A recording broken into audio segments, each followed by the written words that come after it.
Assalamualaikum warahmatullahi wabarakatuh.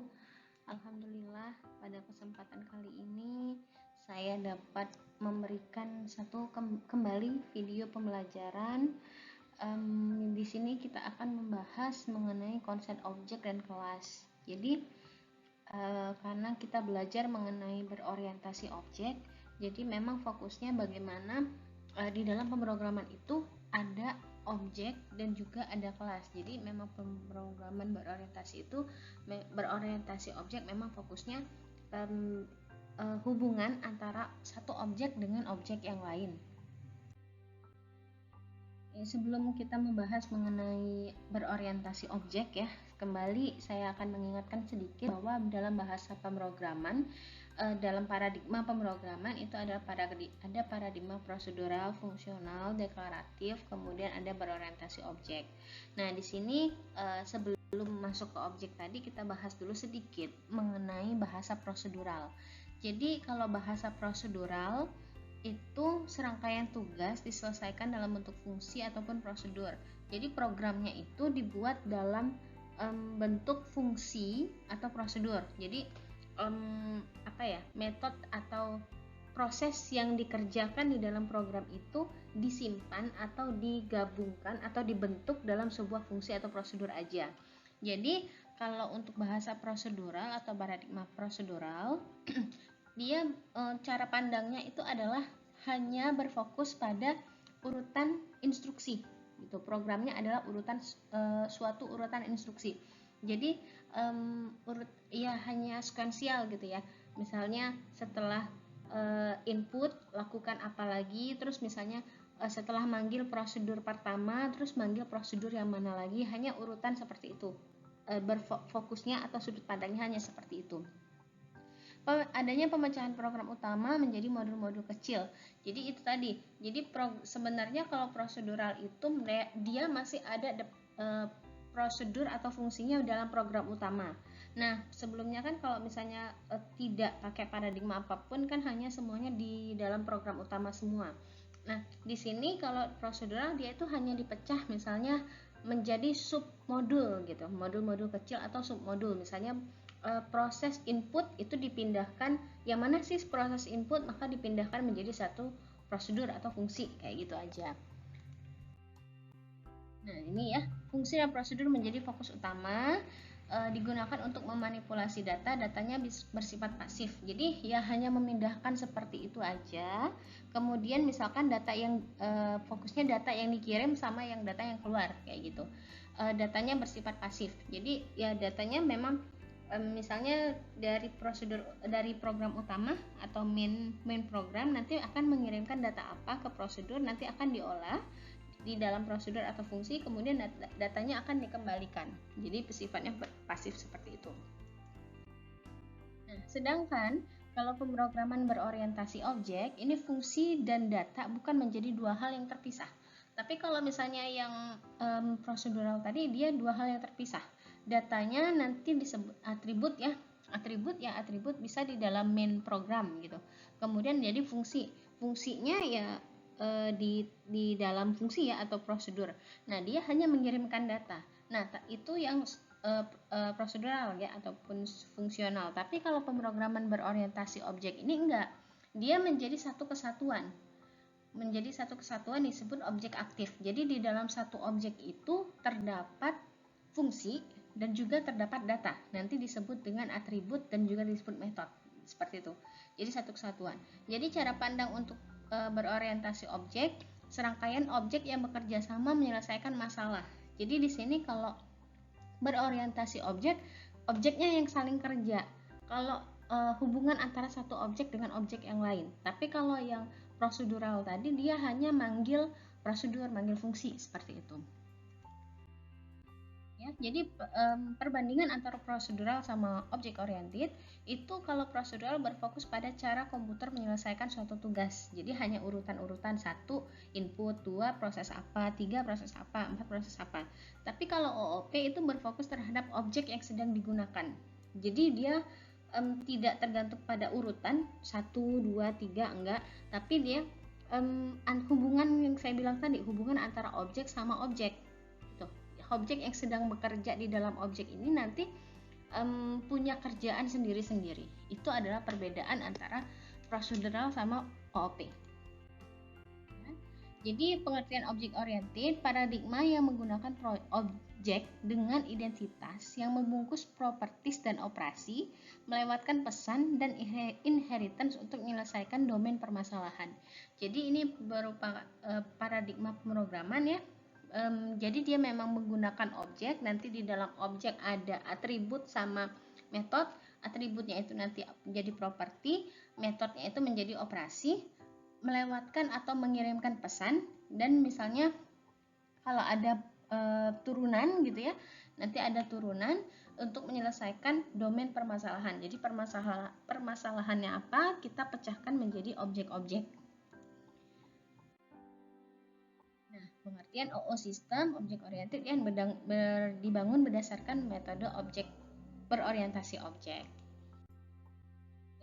Nah, sekarang kita masuk ke dalam objek. Objek itu sendiri apa sih?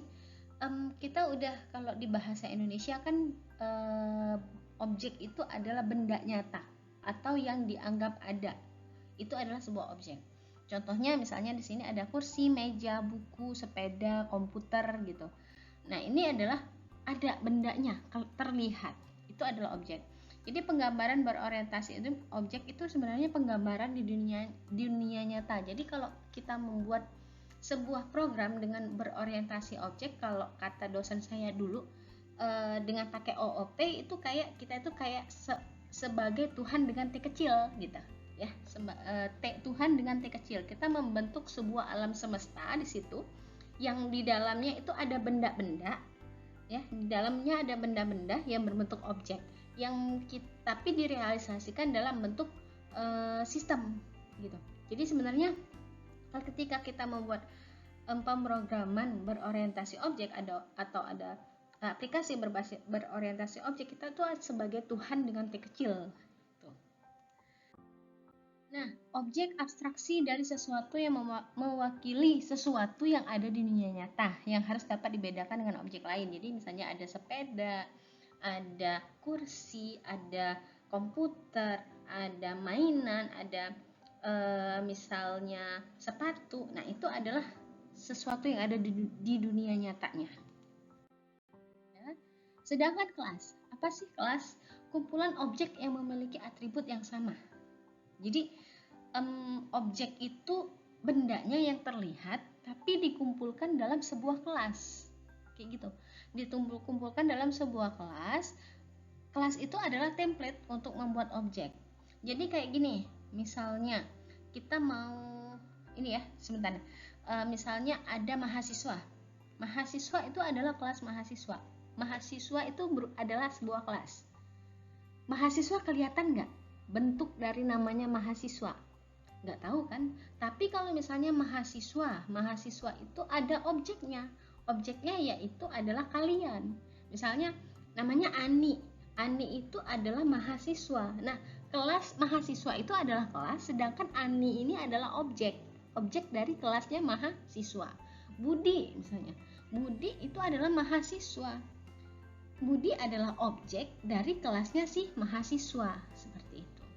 Jadi dia itu adalah prototype atau blueprint yang mendefinisikan variabel dan metode secara umum.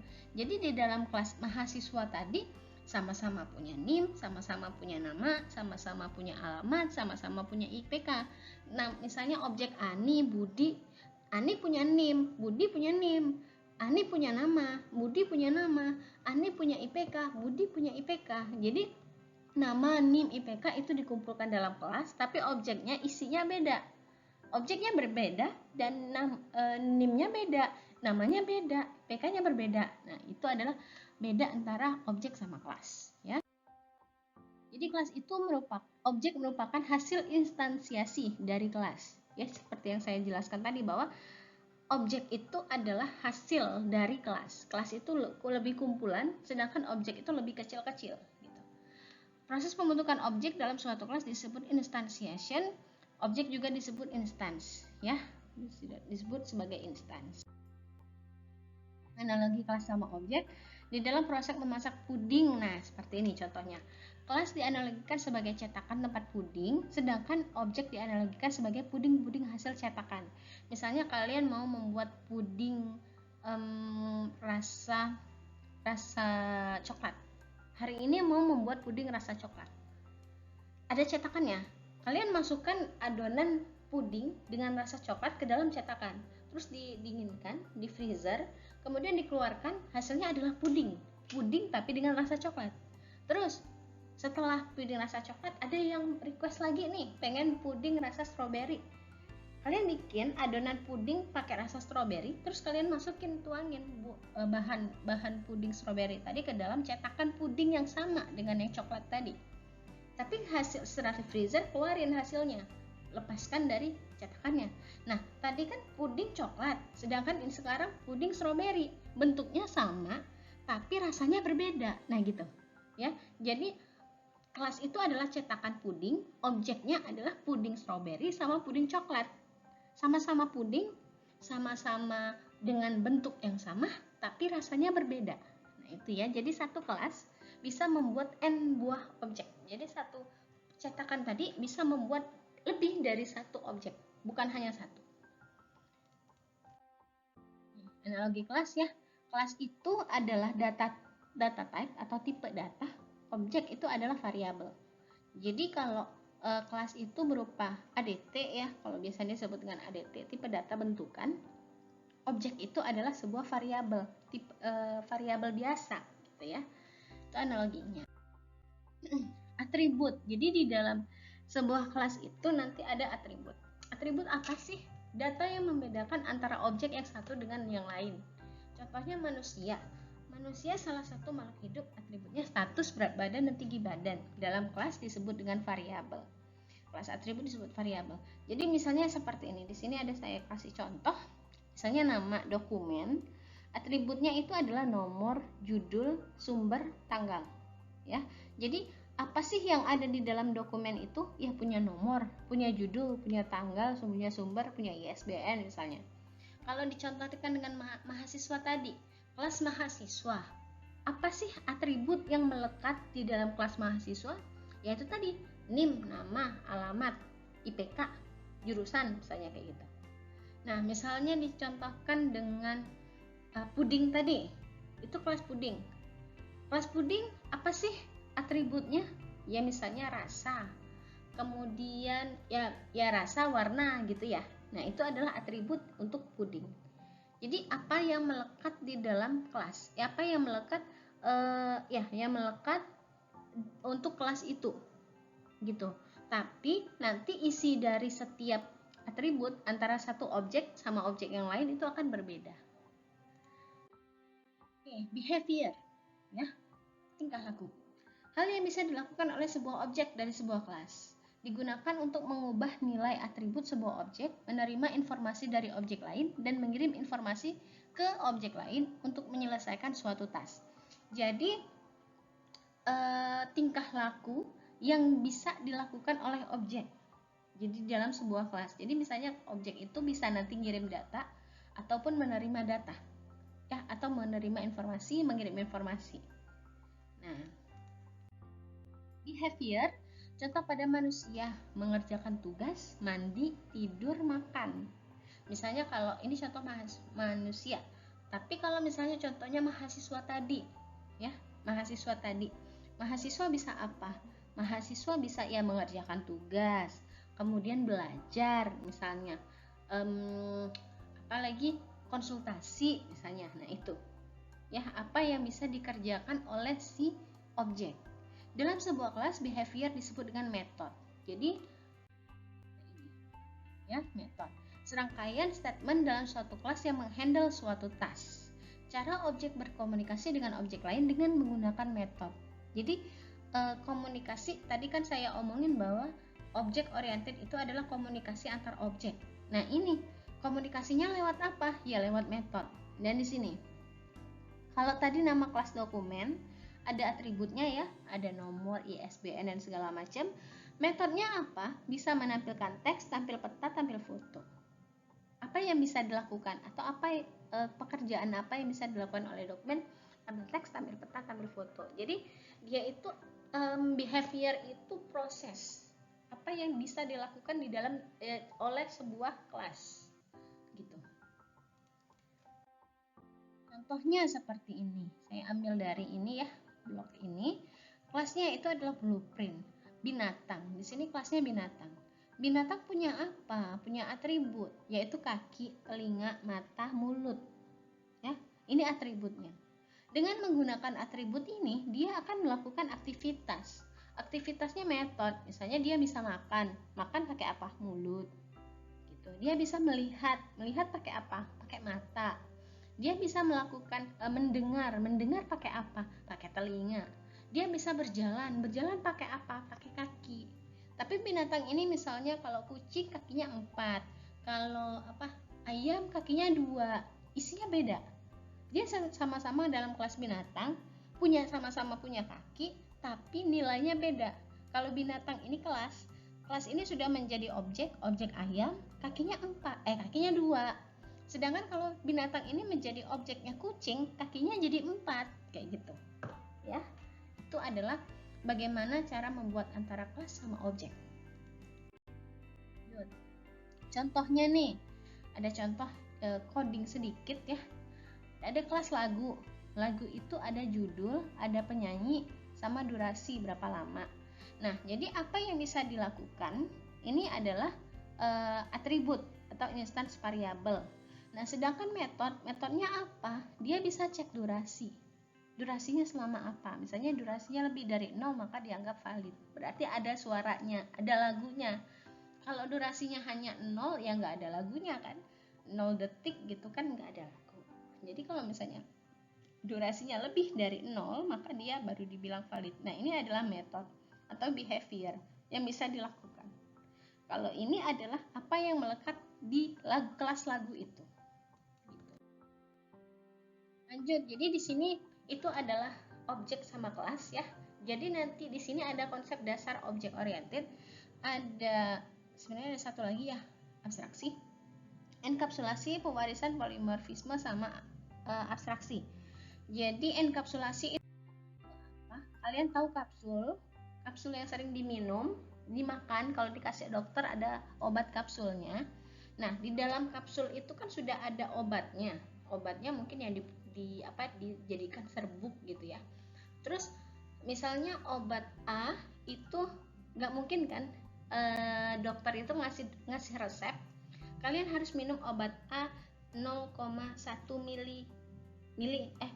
miligram. Terus B kalian tambahkan obat B 1 gram. Terus tambahkan obat C 0,3 gram. Capek kan? Ketika kalian mau makan obat, kalian capek, ngukur itu aja udah capek. Jadi di kapsul atau dibentuk menjadi kapsul, jadi dimasukkan yang 0, sekian gram obat A, sekian gram obat B, 0 sekian miligram, itu sudah digabung ya, diracik, kemudian dimasukkan ke dalam kapsul. Nah, ini sama. Jadi kalau di dalam object oriented itu data-data ya, data-data atribut tadi, metode itu sudah dikapsulkan dalam sebuah kelas. Nah, itu konsep object oriented, sama seperti pengkapsulan ini. Jadi nanti ketika digunakan, kalian nggak perlu 0, sekian mili tadi enggak. Jadi tinggal pakai aja kapsulnya, ambil kapsulnya, ya udah gunakan gitu. Ya. Pembungkusan variabel dan metode dalam sebuah objek yang terlindungi untuk menyediakan interface serta menyediakan interface untuk mengakses variabel. Jadi dia dibungkus, variabel, atribut sama metodenya tadi dibungkus dalam sebuah kelas ya, dalam sebuah objek yang terlindung. Jadi dia hidden information. Jadi informasinya tidak tercampur dengan objek luar seperti itu. Variabel dan metode yang dipunyai sebuah objek bisa ditentukan hak aksesnya. Jadi ada hak aksesnya, setiap ada atribut private, protected, sama public nanti kalau di dalam kelas sama objek. Misalnya contoh mobil sangat dibutuhkan oleh setiap orang sarana transportasi, tapi cara kerja tiap bagian di dalam mobil tersebut tidak penting untuk diketahui. Pokoknya dia taunya cuma mobil. Itu adalah kapsul. ya, mobil itu sudah menjadi kapsul, bukan satu. Tapi di dalam mobil itu ada setirnya, ada remnya, ada apa lagi? Ada apa sih? Ada kacanya, ada tempat duduknya. Nah, itu sudah ada 4 tempat duduk gitu, ada satu setirnya. Nah, itu di kapsul, dibentuk orang menjadi sebuah mobil. Mobil itu sebenarnya sudah jadi kapsul gitu. Jadi orang nggak tahu yang perintilan-perintilan di dalamnya itu kan yang punya kerja sendiri. Nah, itu adalah contoh dari enkapsulasi.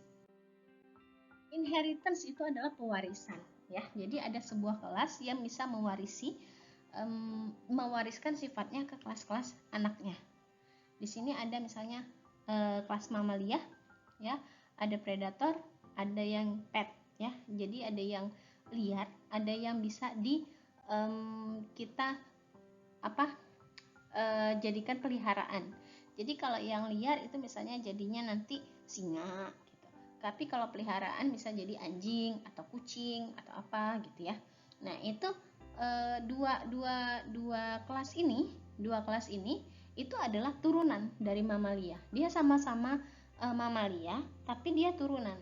Jadi kalau misalnya turunan ini semua atribut dari si bapak atau kelas induk, ya, atau superkelas itu akan turun ke kelas anak. Ini kelas anak dibilangnya, turunannya, ya. Kemudian seluruh operasi atau seluruh metode juga akan turun, beserta nanti tambah-tambahan atribut lain yang menyertai anaknya. Jadi kayak manusia, ya, sifat-sifat yang ada di dalam orang tua itu akan turun ke anaknya, sama di dalam kelas seperti itu juga. Pewarisan suatu kelas yang lain, metode suatu kelas ke kelas lainnya, ya. Kelas yang mewarisi itu adalah superkelas, kelas yang diwarisi adalah subkelas. Jadi kalau kelas bapak itu superkelas, kelas anak itu adalah subkelas. Subkelas bisa menjadi superkelas bagi kelas yang lain, multi level inheritance. Jadi bisa lebih dari jadi inheritance itu ada beberapa macam, single inheritance sama multi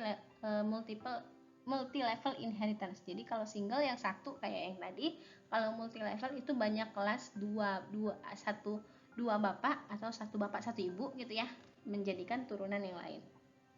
Nah, ini. Tapi ada keuntungan dari inheritance, ya. Subkelas bisa menjadikan behaviornya sendiri,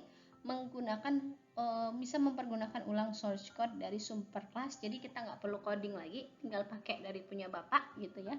Mendeklarasikan superkelas yang bersifat generik. Jadi, nah itu tadi yang saya bilang satu lagi tadi yang abstrak kelas. Nah, di dalam abstrak kelas itu nanti kelihatan pada saat inheritance. Biasanya kelas bapak itu akan menjadi kelas abstrak. Nanti metodenya ada yang kosong. Nah, misalnya metode yang kosong, misalnya berjalan. Misalnya hewan berjalan itu kan nanti misalkan ada yang hewan, kalau hewan air gitu kan, yang hidup di air, dia akan berenang, berjalannya dengan cara berenang. Tapi kalau yang di darat itu berjalannya dengan cara pakai kaki, misalnya kayak gitu. Nah, itu biasanya nanti kelas hewan atau kelas bapaknya itu akan menjadi kelas abstrak. Itu yang dibilang kelas abstrak. Single inheritance. Jadi kalau di dalam Java, khusus di bahasa Java, itu hanya memperbolehkan satu superkelas. Hanya memperbolehkan single inheritance, tidak memperbolehkan yang namanya multiple inheritance. Karena kalau di Java itu dia memang melihat objek nyata gitu. Jadi kalau di Java dia tidak ada yang namanya multiple inheritance, dia hanya ada satu single inheritance. Karena apa? Karena kadang kala itu programmernya iseng. Kita kan mau menduniakan yang nyata ini ke dalam komputer. Ada programmer yang iseng menurunkan antara hewan sama manusia. Jadinya apa gitu kan? Jadinya aneh gitu. Oleh karena itu Java itu tidak memperbolehkan yang single inheritance, multiple inheritance tadi. Dia memperbolehkan hanya single inheritance. Tapi Java ini bagaimana supaya bisa mewariskan dari 2 atau lebih kelas ya, mewarisi, ada satu kelas mewarisi lebih dari dua kelas gitu, lebih dari satu kelas, nanti dengan menggunakan polimorfisme, ya, dia caranya itu pakai polimorfisme, ya, seperti itu. Tapi ada multiple inheritance itu bahasa C, salah satunya adalah bahasa C++ yang mensupport yang untuk multiple inheritance. Jadi memang tergantung dari programmernya atau tergantung dari yang bikin, ya. Kalau misalnya kita memang berfokusnya pada apa yang ada di dunia nyata, ya kita bikin sesuai dengan dunia nyata gitu, jangan yang aneh-aneh. Variabel yang bisa melakukan kombinasi, ya, jadi kan ada dua superclass, jadi ada dua bapak, jadi misalnya anaknya jadi satu atau misalnya dia tiga, boleh jadi dua, boleh, pokoknya dia mewarisi dari dua kelas induk. Polimorfisme itu satu kelas bisa menjadi bentuk banyak. Seperti ini contohnya, speak now, dia suruh ngomong, tapi cara ngomongnya beda-beda. Ada yang kalau bebek ngomongnya kuek-kuek, kalau anjing guguk misalnya, kalau kucing meong. Nah gitu. Jadi dia bentuknya yang beda, sama, perintahnya sama tapi bentuknya yang berbeda. Kemampuan objek untuk mempunyai berbagai bentuk, polimorfisme. Jadi poli itu banyak, morfisme itu adalah bentuk, banyak bentuk, ya. Kemampuan suatu objek untuk mempunyai berbagai bentuk, ya, seperti itu. Mungkin sekian, ya, penjelasan dari saya mengenai konsep objek dan kelas. Kemudian ada sedikit mengenai apa yang ada, ya, di dalam object oriented. Kalaupun ada pertanyaan boleh ditanyakan, boleh di komen langsung di YouTube-nya atau langsung tanya ke saya juga boleh. Saya akhiri. Wassalamualaikum warahmatullahi wabarakatuh.